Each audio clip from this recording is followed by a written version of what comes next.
টেকসহ.কম আয়োজিত SheDiGi প্রোগ্রামে আপনাদেরকে সবাইকে স্বাগত জানাই। আমি শ্যামী। আজকে আমাদের স্টুডিওতে উপস্থিত আছেন ফিনারির স্বত্বাধিকারী চিংচিং। চিংচিং আপু, কেমন আছেন? খুব ভালো আছি। আপনি কেমন আছেন? আমি বেশ ভালো আছি। আপনাকে দেখে আমার খুবই ভালো লাগছে। আমি কি আপনাকে চিংচিং ডাকবো নাকি চিংচিং ডাকবো নাকি ডাকবো?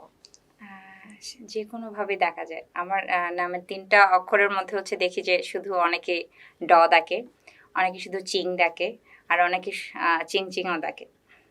আপনার নামের অর্থ কি? নামের অর্থ হচ্ছে মামুনি, মানে মায়ের চোখের মণি। Wow, beautiful meaning. আপনার এই যে বিজনেসটা ফিনারি নামের মানে কি? ফিনারি নামের অর্থ হচ্ছে সূক্ষ্ম কারুকার্য। এটা দেওয়ার কারণটা সেটা হলো, আমি যেহেতু কাজ করছি হচ্ছে আমার বাংলাদেশের ঐতিহ্য রিক্সা পেইন্ট, এবং সাথে কাজ করছি আদিবাসীদের ফ্যাশন নিয়ে, যেটা আমার মনে হলো যে এটা খুবই সূক্ষ্ম একটা কাজ, এবং নামটা যদি একটু আলাদা না হয় মানুষ জিজ্ঞেস করবে না। যেমন আপনি যেটা জিজ্ঞেস করছেন যে ফিনারি নামের অর্থটা কি, সেই রকম যে মানুষ জিজ্ঞেস করবে না যে এটার নামের অর্থ কী, সেই সময় আমি বলতে পারবো এবং আমার কাজের ক্ষেত্রগুলোও আমি বর্ণনা দিতে পারবো। সেই কারণে আমি ফিনারিটা রেখেছি, যেটার বাংলা অর্থ হচ্ছে সূক্ষ্ম কারুকার্য। অ্যামেজিং। আপনি তো বলেছেন রিক্সা পেইন্ট করেন, কিন্তু রিক্সা পেইন্টটা কিসের উপরে করেন? রিক্সা পেইন্ট আমি যখন প্রথম শুরু করছি সেটা ক্রাফটিং বলতে হচ্ছে যেটা শুধু ক্রাফটিং না, আসলে ঘরের প্রতিদিনের যে ব্যবহার্য জিনিসপত্র এগুলোর ওপর আমি শুরু করেছি। যেমন কেটলি, আর বিশেষ করে বলা যায় অফিসে অনেকে কাচের বোতলে পানি খায়, এই কাচের বোতল দিয়ে আমি কাজ শুরু করেছি, কাচের বোতলের উপরে। এবং এরপরে পরবর্তীতে আমি গ্লাস, কেটলি, কাঠের ট্রে, টিনের ট্রে, এবং সবচেয়ে বেশি আমার এখন যেটা হচ্ছে আমি দেখি সেটা হচ্ছে বিয়ের জন্য যারা ট্রাঙ্ক ক্যারি করে, এই ট্রাঙ্কের উপরও আমি কাজ করেছি। That sounds fascinating. আপনার এই যে এতগুলো প্রোডাক্ট নিয়ে আপনি কাজ করেন, এটার ইনভেস্টমেন্ট কিরকম ছিল আপনার শুরুর সময়? শুরুর সময় বলতে গেলে হচ্ছে খুবই কম। আমি মাত্র ৩০,০০০ দিয়ে শুরু করেছি। এটা বলতে গেলে ঘরের কিছু জমানো খবরের কাগজ এগুলো দিয়ে, এবং হচ্ছে বাসায় অনেকেরই তো আসলে হচ্ছে শখের বশে বা কোনো একটা কারণে হয়তো বা কাচের বোতল থাকে, এগুলোর উপরে পেইন্ট করে আমি কাজগুলো শুরু করেছি। তো এরপরে যখন আমি চিন্তা করলাম যে না, আমি এটা উদ্যোগ আকারেই এটাকে আমি পদক্ষেপ হিসেবে নেব, তো সেই সময় আমি দেখলাম যে একটা পুঁজির দরকার, যে কিছু পুঁজি না হলে আসলে হচ্ছে আমি কাঁচামাল নিতে পারবো না। কারণ হয়তো বা ঘরের যে কাচের বোতল বা হচ্ছে যেগুলো আছে এগুলো খুবই কম। তো আমি যদি এটা বিজনেস আকারে শুরু করি, তো এটা আমার জন্য হচ্ছে পুঁজি বা হচ্ছে কোনো কিছুই ধরা হয় না। তো সেক্ষেত্রে আমি ৩০,০০০ টাকার মতো নিয়ে তারপর হচ্ছে কাঁচামাল সব কিছু নিয়ে, রং-টং এগুলো সব কিছু নিয়ে তারপর কাজ শুরু করেছি।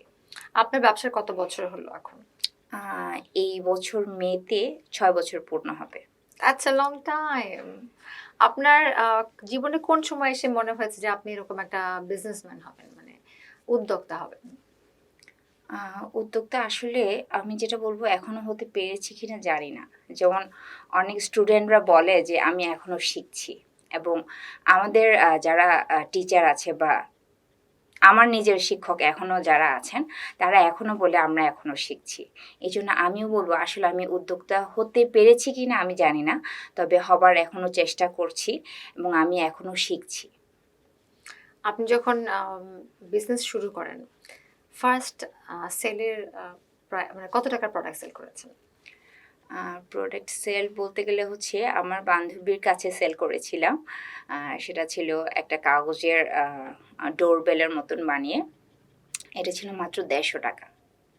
এই যে ১৫০ টাকা প্রথম ইনকাম করেছেন, এটার অনুভূতি কি ছিল? এই ১৫০ টাকা দিয়ে হচ্ছে আমরা বের হয়েই চাটা খেলাম টঙের, এবং হচ্ছে এত মজা লেগেছে যে মনে হয় এই চাটা শ্রেষ্ঠ চা। ফার্স্ট ইনকামের তো একটা আলাদা রকমের অনুভূতি কাজ করে। আচ্ছা, আপনি ব্যবসা করলে তো আরো অনেক কিছু করতে পারতেন। কেন মনে হলো আপনি এরকম রিক্সা পেইন্ট নিয়ে কাজ করবেন? কেন মনে হলো এই পার্টিকুলার জিনিসটা নিয়ে কাজ করবেন? এইটা নিয়ে আসলে কাজ শুরু করার কারণটা হলো, আমি যেটা বলবো যে আমার সবাই তো হচ্ছে শুরু করে আসলে হচ্ছে মেয়ে মানে যেটা হচ্ছে আমি বলি যে মেয়ে মানেই হচ্ছে সবারই একটা টার্গেট থাকে যে বুটিক নিয়ে শুরু করব, নয়তো বা আমার হয়তো বা হচ্ছে একটা পার্লার থাকবে, এরকম টার্গেট থাকে। তো আমার হাজব্যান্ড যখন আমাকে বললো যে হচ্ছে তুমি যদি কিছু শুরু করো অবশ্যই একটু আলাদা কিছু নিয়ে শুরু করো, সবার মতন কমন জিনিস নিয়ে শুরু করো না। তো তখন আমি বললাম যে হচ্ছে তাহলে আমি যেহেতু হচ্ছে ছোটোখাটো আঁকতে পারি, তুলির কাজ করতে পারি, আমি তাহলে হচ্ছে পেন্টিংয়ের কাজ নিয়ে শুরু করি। তো তখন বললো যে হচ্ছে হ্যান্ড পেন্টিং তো হচ্ছে করার মতন মানুষ শত শত আছে, তোমারটা কেন নিবে, তোমারটা কিসের থেকে আলাদা হবে? তো তখন আমি বললাম যে হ্যাঁ, তাহলে হচ্ছে আমি আরেকটা কাজ করতে পারি, আমি অন্য থিম খুঁজে বের করব। তখন আমাকে বললো যে ঠিক আছে, 2-3 দিন সময় দিলাম, ভেবে দেখো। তো আসলে হচ্ছে একটা যখন টার্গেট দিয়ে দেয় তখন কিন্তু মাথায় কাজ করতে থাকে যে আমি আসলে কী নিয়ে কাজ করব।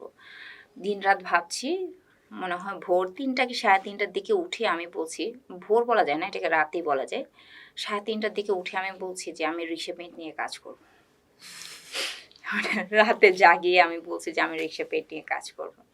তা আমার হাজব্যান্ড বলছে এটা তো সকালেও বলা যেত। আমি বলছি না, আমি যেহেতু সিদ্ধান্ত নিয়েছি তো নেওয়ার সাথে সাথে তোমাকে জানিয়ে না, এটা খুব মানে মজার একটা, আমার সবসময় হচ্ছে মজা লাগে যে হচ্ছে আমি রাতের বেলা হচ্ছে তাকে ঘুম থেকে উঠে হচ্ছে বললাম যে হচ্ছে আমি রিক্সা পেইন্ট নিয়ে কাজ শুরু করব। তখন থেকে আসলে রিক্সা পেইন্ট আমি আসলে হচ্ছে সেরকম আঁকতে পারি না, যেহেতু হচ্ছে আমার আম, লেখাপড়ার বেস হচ্ছে চারুকলা বা হচ্ছে এরকম ভিত্তিক না। তো কিন্তু আমার যেমন আগে ভার্সিটিতে সবাই হচ্ছে আলপনা বা হচ্ছে এরকম ওয়ালে আঁকা এগুলো সবাই করে, তো আমি এই জিনিসটা করতাম। আমার স্কুলের সময় থেকে এই দায়িত্বটা আমি সবসময় নিয়েছি খুশি মনে। আমার স্কুলের ড্রেস, কলেজের ড্রেস সব কিছু নষ্ট হয়েছে, তাও শুধুমাত্র এর রঙকে ভালোবেসে খুশি মনে আমি ওয়াল আঁকা, আলপনা আঁকা সবসময় হচ্ছে নিজের কাঁধে নিয়ে নিতাম খুব খুশি মনে, মা বাবার কাছে বকা খাওয়ার পরেও। তো এই কাজটা নিয়েই আমি এগোচ্ছি এবং যখন আমি 2017 সালে আমাকে নবীন উদ্যোক্তা হিসেবে একটা অ্যাওয়ার্ড দেওয়া হয়েছিল চাকরি খুঁজবো না চাকরি দেবো গ্রুপ থেকে, তখনই আমি ভাবলাম যে হ্যাঁ, আমি হয়তোবা আগাতে পারছি এবং হয়তোবা 2টা মানুষকে আমি শিখাতে পারছি যে আমি কী করছি বা আমি ভবিষ্যতে কী করব। ওয়ান্ডারফুল। আপনার ব্যবসা শুরু করার পরে এখন কত বছর হলো আপনার ব্যবসাটা চলছে? তো 6 বছর হয়ে গেছে, নাই? আমরা যখন ব্যবসা শুরু করি তখন আমাদের একটা টার্গেট থাকে। আপনি কিছুক্ষণ আগে বলেছেন আপনাকে টার্গেট দিলে আপনি কাজ করতে শুরু করবেন। সেভাবে আপনি সারাদিন রাত চিন্তা করেছেন কি নাম দিবেন বা কি নিয়ে কাজ করবেন। এখন আপনার এই ইয়ারলি যে ইনকামের টার্গেট ছিল সেটা কি আপনার পূরণ হয়েছে? এটা ইয়ারলি টার্গেট আসলে হচ্ছে আমাদের কোভিডের আগে আমার উদ্যোগটা চলছিল খুব বলতে গেলে হচ্ছে পুরোদমে খুবই ফাটাফাটি একটা অবস্থা। এবং ওই সময়টা আমি দেখেছি যে আমার সাথে পাশাপাশি আরও যারা কাজ করছেন, আমরা খুবই একজন একজনকে সম্মান রেখে কাজ করেছি কোভিডের আগে। তো ওই সময়টা বলতে গেলে আমার ইয়ারলি যে বাজেট, হ্যাঁ, ওটা আমি পূর্ণ করতে পেরেছি এবং আমার কোভিডের আগে 17 জন হচ্ছে আমার কর্মচারী ছিল এবং আমি শোরুমও একটা নিয়েছিলাম বনানীতে। তো ওই কোভিডের কারণে যখন আমার মোটামুটি একটা আর্থিক অবস্থা খারাপ হলো, কিন্তু আর্থিক অবস্থা খারাপ হলেও আসলে হচ্ছে সেরকম টার্গেটটা হচ্ছে এখনও আছে, যেটা ইয়ারলি বলা যায় সেটা আসলে হচ্ছে ইয়ারলি এখন হয়তো বা একবারে সমান সমান কাটায় কাটায় আছে, কিন্তু আগে আমরা হচ্ছে প্রফিট পেয়েছি। কোভিডের আগের অবস্থাটা আসলে হচ্ছে খুবই ভালো ছিল, রমরমা ছিল, কিন্তু কোভিডের কারণে একটু আঘাত, মানে বিজনেসে আঘাত পাওয়ার কারণে একটা সমান অবস্থায় আছি। এবং আমি যে জিনিসটা দেখছি এখন যারা আমরা পাশাপাশি কাজ করছি, যেমন বুটিকে কাজ করে অনেকেই আছে, আমি অনেক সময় হচ্ছে একটা সাপোজ দিই যে কাঁচা বাজারে কিন্তু হচ্ছে কাঁচা বাজার হয়তো বা হচ্ছে একজন মানুষ শসা বিক্রি করছে, শসা বিক্রি করার কিন্তু হচ্ছে কাঁচা বাজারের প্রত্যেকটা লোক কিন্তু শসা বিক্রি করছে। এখন তাই বলে যে আমার শসা বিক্রি হচ্ছে না, আমি আরেকজনের সাথে গিয়ে হচ্ছে শসা বিক্রেতার সাথে কিন্তু আমি ঝগড়াও করছি না, কোনো ইয়া করছি না। হ্যাঁ, আমি আমারটা আমার মতন কিন্তু আমি হয়তো বা গলা হাঁকিয়ে আমি বলছি যে হচ্ছে আমার শসাটা অনেক ভালো, নিয়ে যান, যে যেরকম হচ্ছে অ্যাডভার্টাইজিংটা করতে পারে। কিন্তু কেউ কিন্তু একজনের সাথে গিয়ে হচ্ছে কথা কাটাকাটিও করছে না, মারামারিও করছে না। তো আমি এই জিনিসটাই বললাম যে আমার মতন অনেকেই থাকতে পারে এই রিক্সা আর্টটাকে নিয়ে হয়তোবা পুঁজি হিসেবে ধরে রিক্সা আর্টটাকেই ভালোবেসে হয়তোবা আগাচ্ছে, এরকম অনেক মানুষ থাকতে পারে। কিন্তু তাই বলে আমি এটা বলবো না যে হচ্ছে সে কেন এই কাজটা করছে। আমি চাই যে হচ্ছে হ্যাঁ, এটা যেহেতু বাংলাদেশের ঐতিহ্য, আরও মানুষ কাজ করুক। এখন যারা কাজ করছে আরও তারা করুক, আর মানে তারা আরও হচ্ছে বাড়িয়ে তুলুক। যেমন আমি রিক্সা পেইন্ট নিয়ে হচ্ছে আমি কর্মশালা করেছিলাম। কর্মশালাটা করেছি এই কারণে যে আমার যেন স্টুডেন্ট হোক, এবং এই যে এখান থেকে যে যারা 20 জন ছিল, এই 20 জন যেন কাজ করে, হয়তো বা 20 টিকবে না, কিন্তু 10 জন তো শুরু করবে রিক্সা পেইন্ট নিয়ে।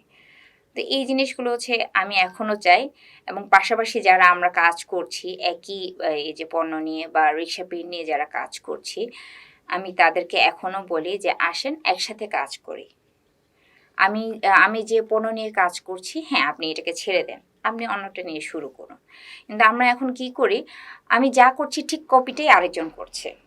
এটা কিন্তু হচ্ছে আসলে বলতে গেলে হচ্ছে টিকে থাকার লড়াই বলবো না, এটা কিন্তু হচ্ছে বিজনেসের যে মাঠটা, এটা কিন্তু হচ্ছে নষ্ট হয়ে যাচ্ছে। রাইট। আপনার তো অনেক সেনসিটিভ প্রোডাক্ট নিয়ে কাজ করেন, ধরেন কাচের বোতল, যেগুলো ডেলিভারি তো আসলে খুব রিস্কি ব্যাপার।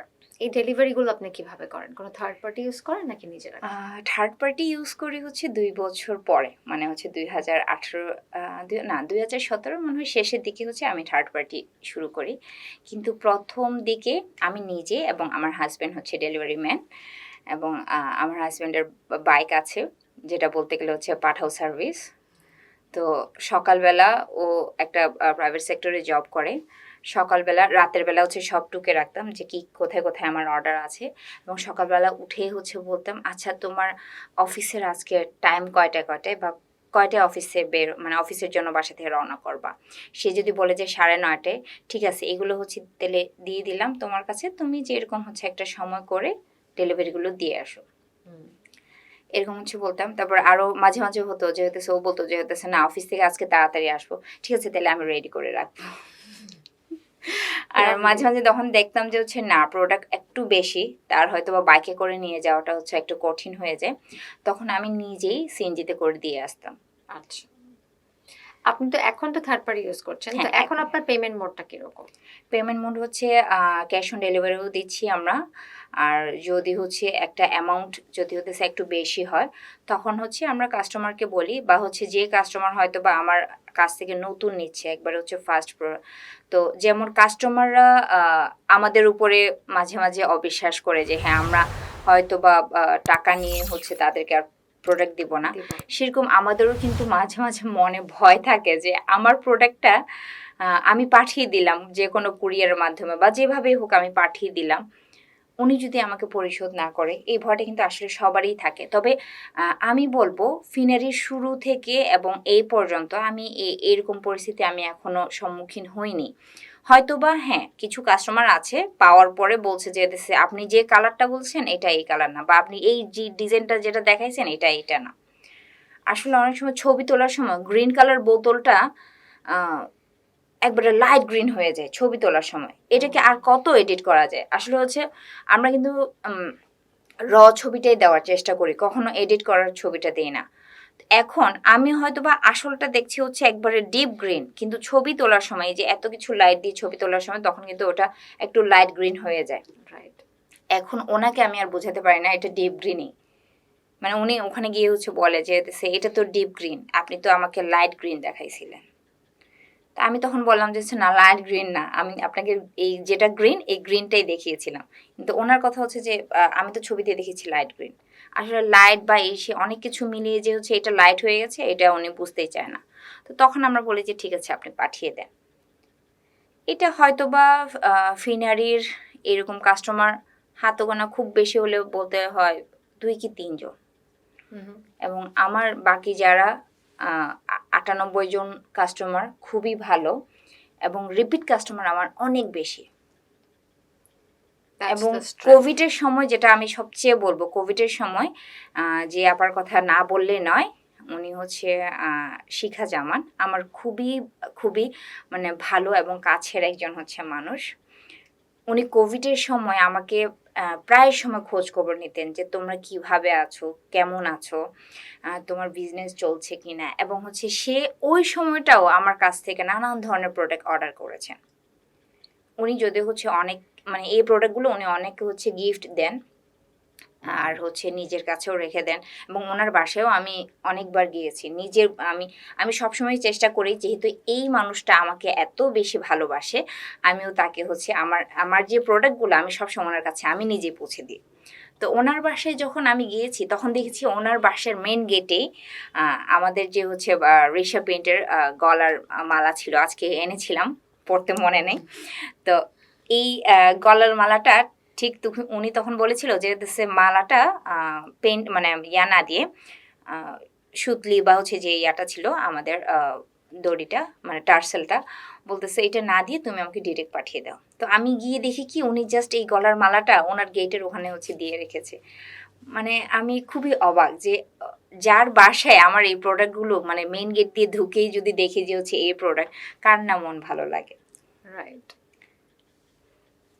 তো এই জন্য হচ্ছে আমি বলি যে আসলে হচ্ছে ফিনারির কাস্টমার অনেকে আছে যে হচ্ছে কাস্টমারের কাছ থেকে নানান ধরনের হচ্ছে ইয়া হয়, মানে হ্যারাসমেন্ট হয়, যে হচ্ছে হ্যাঁ তাদের সাথে নানান ধরনের কথা কাটাকাটি হচ্ছে।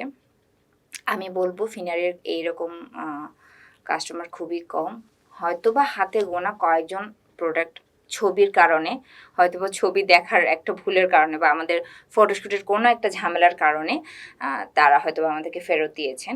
এটা বলবো 100-তে 2 জন, আর বাকি 98 জন আমি সবসময় ভালো পেয়েছি। লাভলি।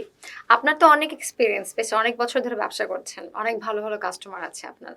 এখন আপনাকে দেখে যদি কেউ অনুপ্রাণিত হয় যে আমিও একজন উদ্যোক্তা হব, আমিও কিছু একটা করব, তাদের জন্য আপনার কাছে কোনো টিপস আছে? টিপস এই যে কথার মাঝখানে কিন্তু অলরেডি দিয়ে দিয়েছি। সেটা হচ্ছে নতুনদেরকে সবসময় বলি আসুন কাজ করুন, এবং যদি আরও কিছু খুঁটিনাটি আরও কিছু শেখার যদি থাকে আমাকে সরাসরি যোগাযোগ করবেন। আমি মেসেঞ্জারে নক করলে আসলে হচ্ছে ওই যে ইয়া না, আমি সময় পাই না এখন, যেহেতু আমার ছোট একটা বেবি আছে, তো যার কারণে হচ্ছে সময় পাই না। কিন্তু যখন সময় পাই সবারটা আমি দেখার চেষ্টা করি, এবং হচ্ছে দেখার পরে আমি আনসার দেওয়া শুরু করি আস্তে আস্তে। হয়তোবা মেসেঞ্জারে নক করা মাত্র আমাকে পাবে না, 1 কি 2 ঘন্টা বা 3 ঘন্টা ওয়েট করাই যায়। তো 3-4 ঘন্টা পরে হয়তো বা আমি তখন হচ্ছে আনসারটা দিয়ে দিব।